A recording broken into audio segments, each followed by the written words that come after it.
ഇന്നത്തെ നമ്മുടെ മീറ്റിംഗിൽ നമ്മുടെ ജെൻഡർ റിസോഴ്സ് സെൻറ്റർ കൗൺസിലർ ഹാജറാത്ത ഉണ്ട്, അതുപോലെ തന്നെ CDSന്റെ ചെയർപേഴ്സൺ ഷബന ഉണ്ട്.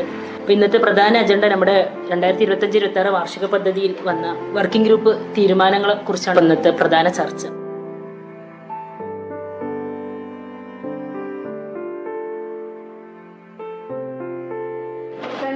അങ്ങനെയാണെങ്കിൽ നമുക്ക് വനിതാ ഘടക പദ്ധതിയിൽ വിധവകൾക്ക് വേണ്ടിയിട്ട് ഒരു വരുമാന മാർഗം എന്നുള്ള രീതിയിൽ എന്തെങ്കിലും പ്രൊജക്ടുകൾ ചെയ്തുകൂടെ?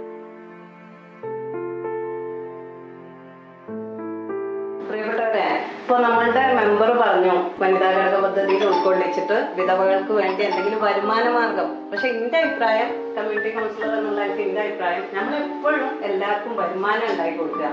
പക്ഷെ ഇവരെ ഇപ്പൊ നമ്മൾ ഇവിടെ ചർച്ച ചെയ്യപ്പെട്ട ഈ ആളുകൾ, അതായത് വിഡോസ് എന്ന് പറയുന്ന ആളുകളുണ്ട് നമ്മുടെ സൊസൈറ്റിയിൽ, അവിടെ എപ്പോഴും നമ്മൾ അവർക്കൊരു വരുമാന മാർഗം കണ്ടെത്തുന്നതിലേറെ നമ്മൾ ചെയ്യേണ്ടത് സമൂഹത്തിൽ അവരുടെ പദവി ഒന്ന് ഉയർത്താൻ വേണ്ടിയിട്ട്, മറ്റു സ്ത്രീകളോടൊപ്പം അവരെത്തിക്കാൻ വേണ്ടിയിട്ടുള്ള എന്തെങ്കിലും പരിപാടിയല്ലേ? നിങ്ങളൊക്കെ അഭിപ്രായം എന്താണെന്ന് ഞാൻ ചോദിക്കുന്നത്.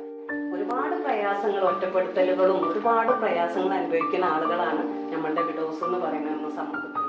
അപ്പോൾ കൗൺസിലറിനുള്ള എനിക്ക് പറയാനുള്ളത്, വിധവകൾക്ക് വരുമാന മാർഗമല്ല, സൊസൈറ്റിയിൽ നമുക്കൊക്കെ അറിയാലോ, എപ്പോഴും സൊസൈറ്റിയിൽ അവരെ വേറൊരു കാഴ്ചപ്പാടോടുകൂടിയാണ് കാണുന്നത്. അപ്പൊ ആ ഒരു കാഴ്ചപ്പാട് മാറ്റിയിട്ട് ഒരു സാധാരണ സ്ത്രീകളെ പോലെ ഒരു വിധവയും അങ്ങനെ ഒരു പദവിയിലാണ് നമ്മൾ മാറ്റം വരുത്തേണ്ടത്, അല്ലാതെ വരുമാന മാർഗത്തിൽ മാറ്റമില്ല എന്നുള്ളതാണ് എന്റെ അഭിപ്രായം എന്നുള്ളത്. അതാണ് ഇവിടെ ചർച്ച. നല്ലൊരു സാമൂഹിക പദ്ധതിയാണ് അല്ലേ? അതെ, കൗൺസിലർ പറഞ്ഞതിനോട് ഞാൻ പൂർണ്ണമായിട്ട് യോജിക്കുന്നു. അങ്ങനെയാണെങ്കിൽ ആ പദ്ധതി നടപ്പാക്കാവുന്നതല്ലേ ഉള്ളൂ സെക്രട്ടറി? നമുക്ക് വേണമെങ്കിൽ ഒരു നൂതന പദ്ധതി ശ്രമിച്ചാലോ? ഓക്കെ, അല്ല എന്നാ പിന്നെ ഒരു കാര്യം ചെയ്യാം, കൗൺസിലറെ GRCയിൽ നമ്മൾ വിധവകളുടെ നമ്പേഴ്സ് ഒക്കെ ഉണ്ടല്ലോ, അപ്പൊ അവരുടെ പേരും ഡീറ്റെയിൽസ് ഒക്കെ ഒന്ന് പ്രസിഡന്റ് കൊടുക്കും. എന്നാ പിന്നെ ഈ പദ്ധതിയുമായി നമുക്ക് മുന്നോട്ട് പോവാം അല്ലേ?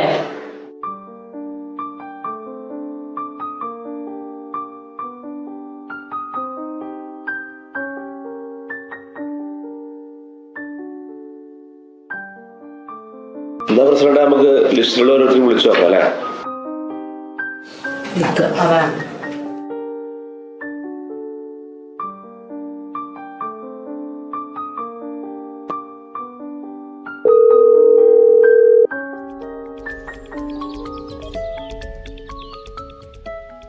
ഹലോ, വിനീതല്ലേ? ഞാൻ കോടൂർ പഞ്ചായത്തിന്റെ പ്രസിഡന്റാണ്. ഞങ്ങൾ വിധവകൾക്ക് വേണ്ടിയിട്ടൊരു പ്രോജക്റ്റ് തയ്യാറാക്കുന്നുണ്ട്. അപ്പം അതുമായി ബന്ധപ്പെട്ട് സംസാരിക്കുന്നതിന് വേണ്ടി വിളിച്ചതാണ്. ഇല്ല പ്രസിഡന്റ്, എനിക്ക് വരാൻ കഴിയില്ല. എനിക്ക് ഒരുപാട് പരിമിതികളുണ്ട്. ഞാനിപ്പോൾ ഭർത്താവിൻ്റെ വീട്ടിലല്ല, എൻ്റെ വീട്ടിലാണ് താമസം. എനിക്ക് എന്ത് കാര്യം ചെയ്യണമെങ്കിലും ഭർത്താവിൻ്റെ വീട്ടുകാരെ അനുമതി വേണം. അവരോട് ചോദിക്കാതെ ഒരു കാര്യം ചെയ്യാൻ പറ്റൂല. എൻ്റെ ഭർത്താവിൻ്റെ 3 അനിയന്മാരാണ്. എന്ത് കാര്യം ചെയ്യണമെങ്കിലും 3 അനിയന്മാരെ അനുമതി വാങ്ങണം. ഒരിക്കൽ തന്നെ ഒരു കാര്യത്തിന് വേണ്ടി ഒരാളോടായിട്ട് ചോദിച്ചപ്പോൾ ഓനും ഇനിയും ചേർത്ത് ഇല്ലാത്ത കഥകൾ ഉണ്ടാക്കി. എന്ത് കാര്യത്തിനും 3 ആളെ അനുമതി വേണം. 3 ആളോടായിട്ട് ചോദിച്ചാലും ഒരു തീരുമാനത്തിലാവൂല്ല. എല്ലാവർക്കും ഓരോരുത്തർക്കും ഓരോ അഭിപ്രായം. എന്തിനാ പ്രസിഡന്റ് ഉള്ള മനസ്സമാധാനം കളയുന്നത്? ഞാൻ ഒന്നിനുമില്ല. ഇതെല്ലാം എൻ്റെ വിധി നോർത്ത് ഞാൻ ഇങ്ങനെ ഇവിടെ കഴിഞ്ഞോളാം. ഇനി ഒന്നിനും വിളിക്കേണ്ട പ്രസിഡന്റ്, സോറി.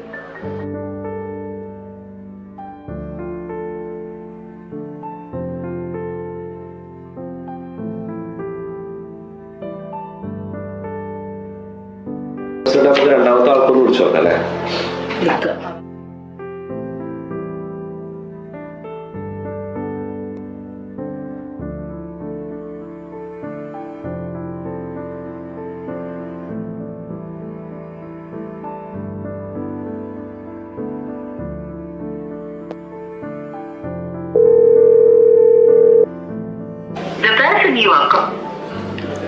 വിളിച്ചിട്ട് കിട്ടുന്നില്ല. നമുക്ക് വീട്ടിൽ പോയിട്ട് കാണാം അല്ലേ? അതെ പ്രസിഡന്റ്, അതാ നല്ലത്. റംലയെ വിളിക്കാം അല്ലേ? യെസ്.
പോട്ടെ, വീട്ടുകാരും കൂടെ ഇങ്ങനെ പറയുമ്പോ എന്റെ കുട്ടികളെ കാര്യം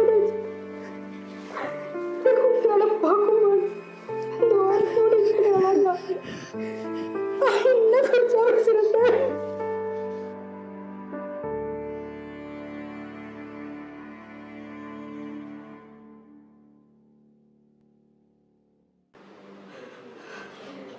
ആരെങ്കിലും എന്തെങ്കിലും സഹായിക്കാൻ കരുതിയാല് പിന്നെ അവനെ പറ്റിയാണ് പറഞ്ഞിട്ടുണ്ടാക്കുന്നത്. എനിക്ക് വലിയ പ്രശ്നമുണ്ട്. ഞങ്ങളെ പോലുള്ളവർക്കും ജീവിക്കേണ്ട പ്രശ്നമുണ്ട്.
ഏട്ടാ, ഇതല്ലേ ആ രേഷ്മന്റെ വീട്? ഭർത്താവ് ആക്സിഡന്റിൽ മരിച്ച. അതെ, ഇത് തന്നെയാണോ വീട്? അവിടെ ഇല്ലല്ലോ, പുറത്തെവിടെയും പോയതായിരിക്കും. ആ, ഭർത്താവ് ഇല്ലാത്തല്ലേ, എവിടെ എങ്ങോട്ടാ പോയത് ആർക്കറിയാം.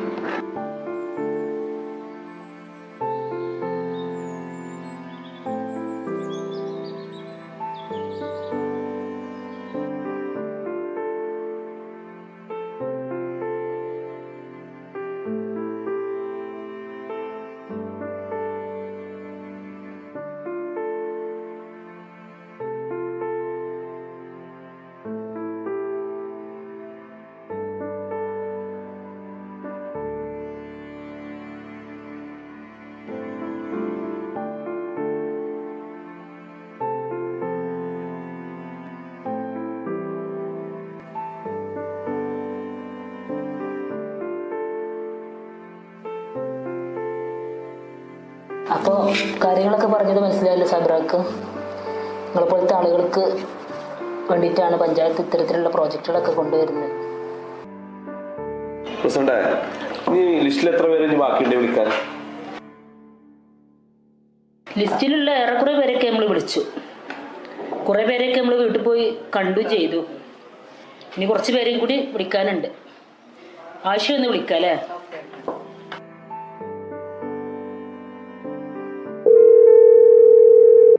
ഹലോ, ആശയല്ലേ?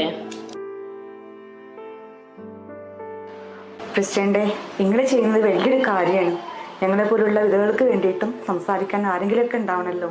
പ്രസിഡന്റ് അറിയോ, ഒരു വിധവ ആയതുകൊണ്ട് ഞാൻ അനുഭവിക്കുന്ന വിഷമങ്ങൾ, അദ്ദേഹത്തിൻ്റെ മരണം പോലും എൻ്റെ തലയിൽ ചാർത്തി വെച്ചിരിക്കുകയാണ് ബന്ധുക്കളെല്ലാവരും. ഒരു വാക്കുകൊണ്ട് പോലും ഞാൻ അദ്ദേഹത്തെ വേദനിപ്പിച്ചിട്ടില്ല. ആ എന്നെക്കൊണ്ടാണ് അവർ ഇങ്ങനെയൊക്കെ പറയണം.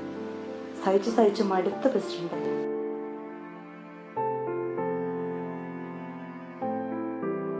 എൻ്റെ കാൽദോഷം കൊണ്ടാണത്രേ അദ്ദേഹം നേരത്തെ മരിച്ചത്. ഒരു വാക്ക് കൊണ്ട് പോലും ഞാൻ അദ്ദേഹത്തെ വേദനിപ്പിച്ചിട്ടില്ല.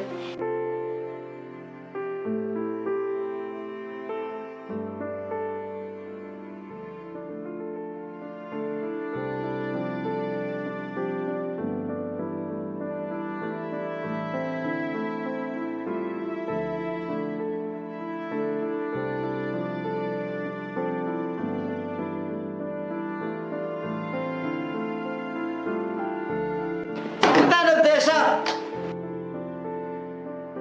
പുറത്തിറങ്ങിയാണ് നാളെ അടുത്തുള്ള പരിപാടിയാ. എന്നും ഈ കോലാണ് കാട്ടുണ്ട്. എന്നെ കെട്ടിയത് തെറ്റ് മാത്രമേ എന്റെ അനിയ ചെയ്തിട്ടുള്ളൂ. നീ കാരണമല്ലയോ മരിച്ചത്.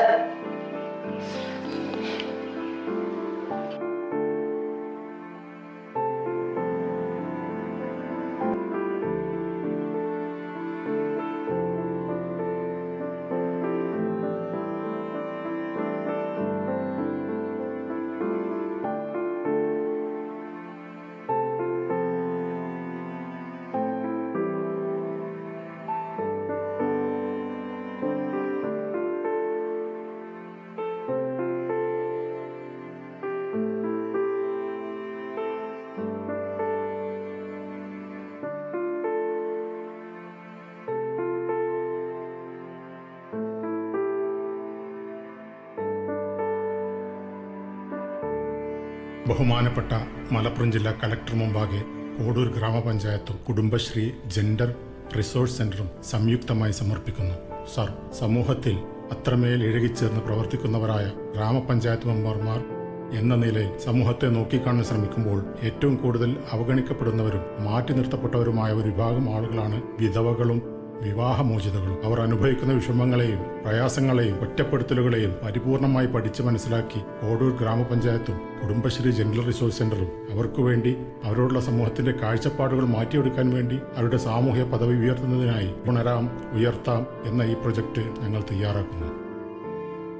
ഇന്ന് വിധവകൾ സമൂഹത്തിൽ ഏറെ ഒറ്റപ്പെടുത്തലുകൾക്കും അവഗണനകൾക്കും വിധേയരാവുന്നവരാണ്.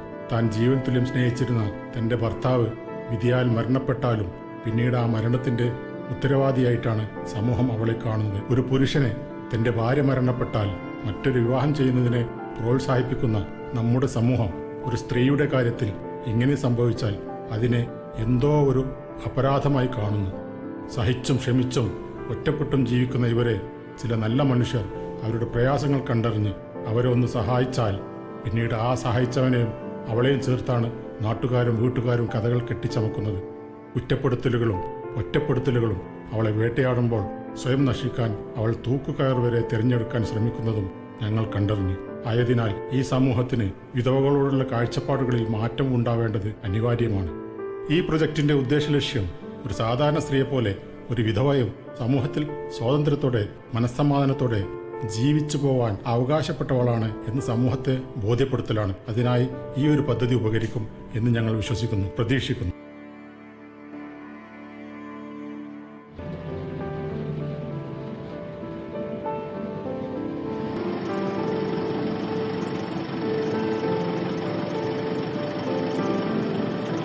പല സാമൂഹിക ഇടപെടലുകളാൽ വിപ്ലവം തീർത്ത പദ്ധതികൾക്ക് തുടക്കം കുറിച്ച ഈ മണ്ണിൽ നിന്നാവട്ടെ ഈ പോരാട്ടത്തിനും തുടക്കം കുറിക്കേണ്ടത്.